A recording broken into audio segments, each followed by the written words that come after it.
Bismillahirrahmanirrahim. Assalamualaikum warahmatullahi wabarakatuh. Alhamdulillah wassalatu wassalamu ala Rasulillah. Asyhadu an la ilaha illallah wahdahu la syarikalah wa asyhadu anna Muhammadan abduhu wa rasuluhu la nabiyya ba'dah. Amma ba'd.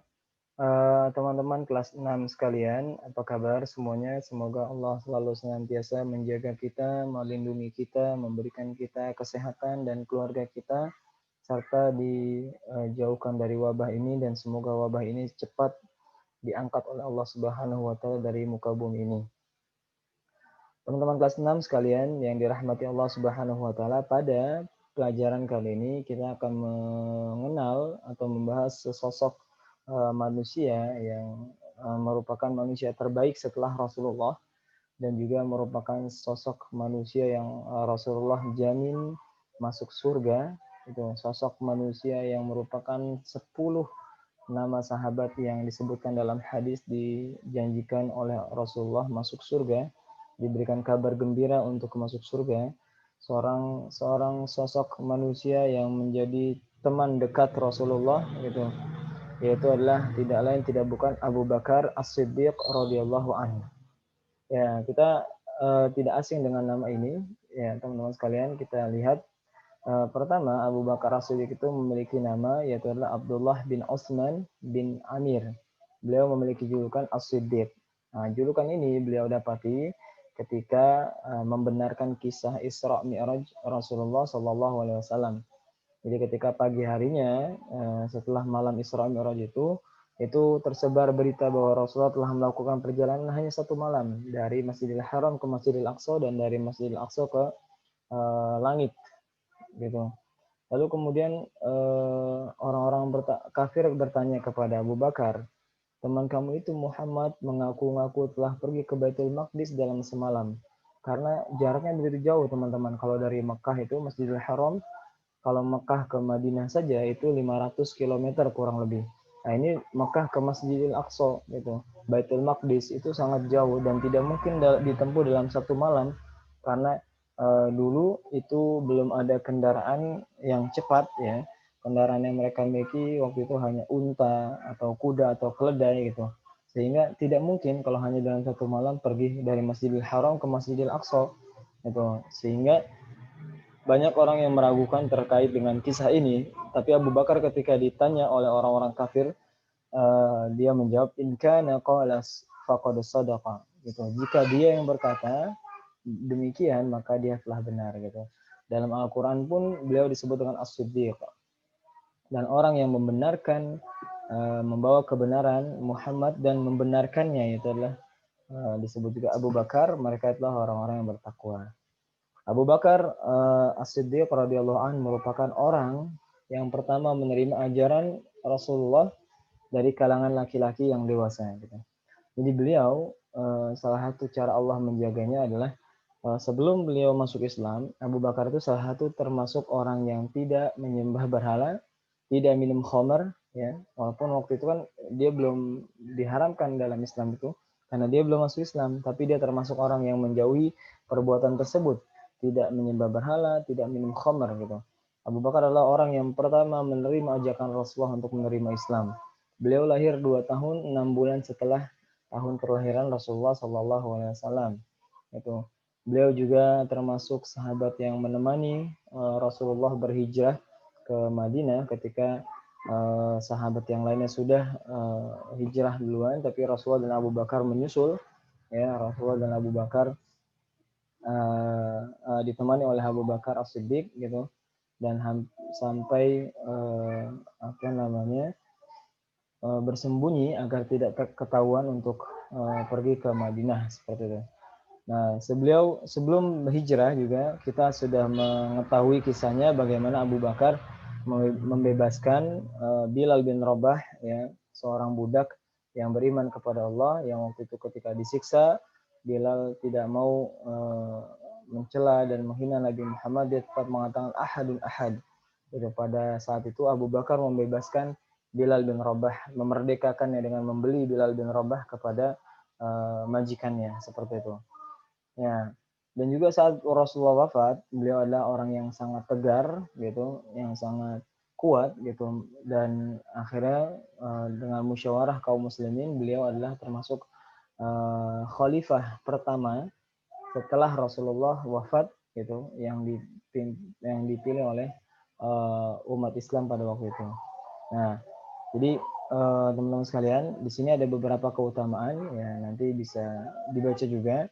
Keutamaan Abu Bakar As-Siddiq radhiyallahu an, di sini ada 7 keutamaan. Yang pertama adalah pada saat pengumpulan teks Al-Qur'an. Saat itu beliau memerintahkan Zaid bin Thabit radhiyallahu an.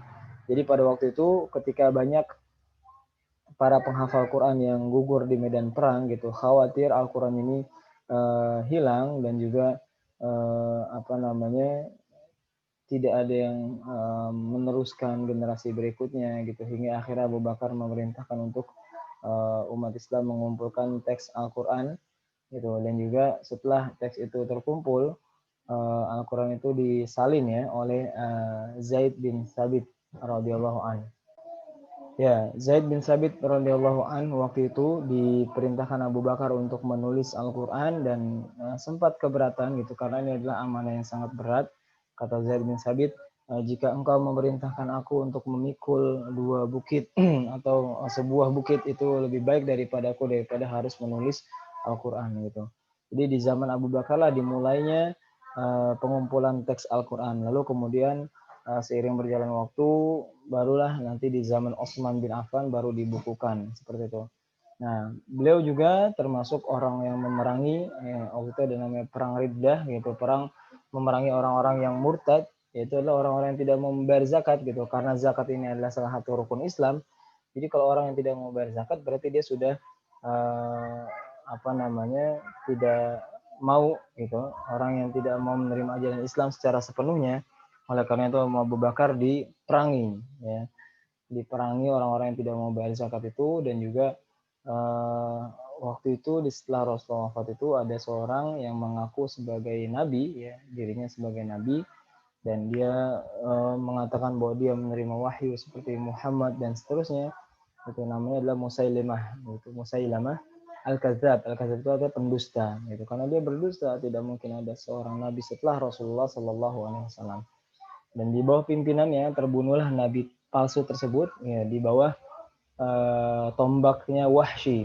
Wahsy ini temannya Bilal gitu, dan dia juga sebelum dia masuk Islam dialah yang membunuh Hamzah pamannya Rasulullah.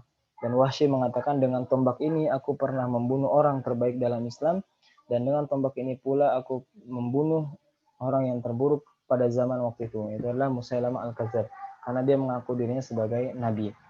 Itu keutamaan yang kedua. Yang ketiga, Abu Bakar memiliki keutamaan adalah beliau termasuk orang yang terbaik setelah Rasulullah di kalangan umatnya. Disebutkan dalam sebuah hadis, kami pernah memilih orang terbaik di masa Nabi Shallallahu alaihi wasallam, kami pun memilih Abu Bakar, setelah itu Umar bin Khattab, lalu Utsman bin Affan radhiyallahu anhu. Lalu di dalam sebuah hadis lain juga bagaimana keimanan Abu Bakar, kata Rasulullah, jika iman Abu Bakar yang ditimbang, maka dengan iman seluruh manusia seluruh bumi, maka iman manusia seluruh bumi itu masih setengahnya dari iman Abu Bakar radhiyallahu anhu. Ya, yang keempat, Abu Bakar juga dikenal sebagai orang yang senang berinfak gitu. Waktu itu ya Rasulullah mengajak para sahabat untuk berlomba-lomba berinfak, siapa yang mau menginfakkan hartanya. Rasulullah memerintahkan kami untuk bersedekah, maka kami pun melaksanakannya. Umar berkata, semoga hari ini aku bisa mengalahkan Abu Bakar. Aku pun membawa setengah hartaku dari seluruh hartaku, sampai Rasulullah bertanya, wahai Umar, apa yang kau sisakan untuk keluargamu? Ku jawab, semisal dengan ini. Maksudnya adalah setengahnya dari harta ini, itu adalah buat keluargaku. Lalu Abu Bakar datang dengan membawa seluruh hartanya. Rasulullah SAW bertanya, wahai Abu Bakar, apa yang kamu sisakan untuk keluargamu? Abu Bakar menjawab, ku tinggalkan bagi mereka Allah dan Rasulnya. Itu. Lalu Abu Bakar berkata, demi Allah, aku tidak akan bisa mengalahkan Abu Bakar selamanya. Jadi infaknya luar biasa, seluruh hartanya, dan dia tawakal kepada Allah, bahwa Allah dan Rasulnya adalah yang menjamin keluarganya. Yang kelima, Abu Bakar juga termasuk sahabat yang dijamin masuk surga, dan beliau didoakan masuk surga dari berbagai pintu. Ya, jadi pintu surga itu ada banyak. Di antaranya ada pintu orang yang mendirikan sholat. Ya, jadi Ada pintu khusus orang yang mendirikan sholat gitu, lalu pintu orang-orang yang berjihad, lalu pintu orang-orang yang bersedekah gitu, ada pintu orang-orang yang berpuasa gitu.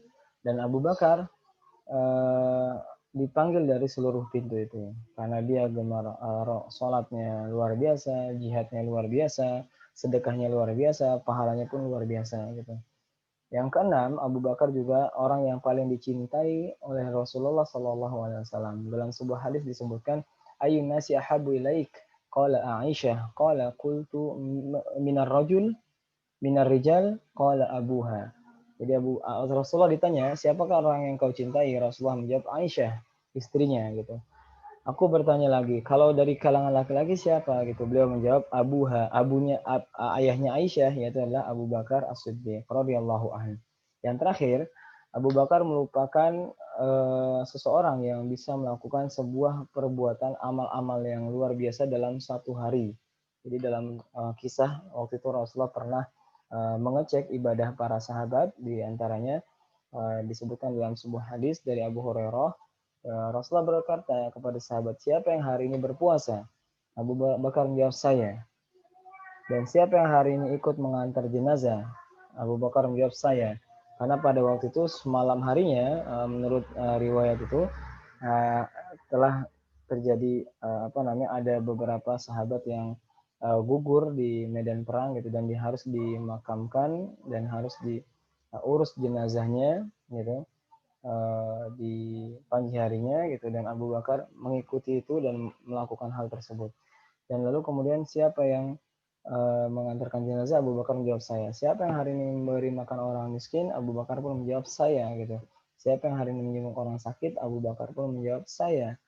Itu Rasulullah SAW bersabda, tidaklah semua dilakukan oleh seorang kecuali dia akan masuk surga. Jadi bayangkan dalam hari itu Abu Bakar melakukan puasa, mengantar jenazah, memberikan makan orang miskin, dan juga menjenguk orang sakit. Luar biasa. Jadi itu teman-teman kelas 6 yang dirahmati Allah, semoga dengan sosok yang mulia ini, sosok orang yang terbaik setelah Rasulullah yaitu Abu Bakar, kita bisa mengambil pelajaran dan juga hikmah yang sangat luar biasa, dan semoga kita termasuk golongan orang-orang yang dimasukkan ke dalam surganya Allah Subhanahu wa taala. Amin ya rabbal alamin. Sekian, assalamualaikum warahmatullahi wabarakatuh.